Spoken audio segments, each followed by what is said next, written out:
Kill your curiosity. This is something that's very top of mind for me right now because I am naturally a very curious person. I like learning a lot and I like asking questions and going deeper into things and kind of like saying that thing and then going into a bit deeper into it. And I think it is holding me back in a lot of ways, especially when it is unplanned. So I naturally pick up on details. So when I go do something else, I will notice a small little thing on the side and I will just go down this rabbit hole because I'm very curious about it and I need to know about it, you know? And I think a phrase I've been repeating to myself recently is just let it die. Like, ooh, what is that? Let it die. It's okay. Just let it die.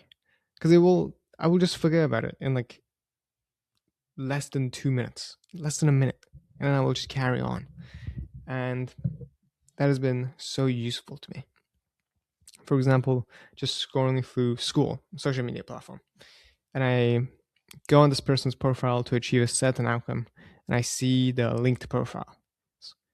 And it's like, oh, a school community that I haven't seen before. That's quite big. Let it die. It's okay. I don't have to know it.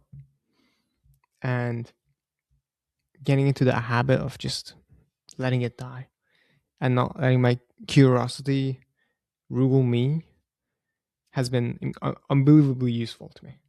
And obviously, there's times where I want to have it go off the rails. Like if I'm podcasting someone, even then, like I'm kind of holding it like a leash because I could go in so many directions. And like there's 1,000 questions in my head, but I have to kind of pick one. So I have to pick one and let the others die.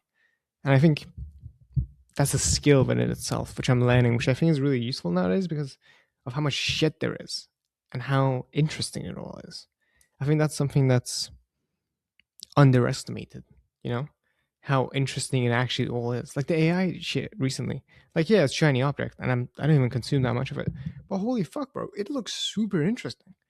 Like the just like the internet, YouTube, Instagram, like it is very interesting. It is really, that's the point of it. And I think people kind of put that down because they don't want to admit that because it goes against their point about how it's bad, which it is. But like, it's also fucking wildly interesting. That's how it gets you. But it's just like let it die. This video is gonna get fucking demonetized and my channel's gonna get banned. Let it die, bro. All right. Ciao.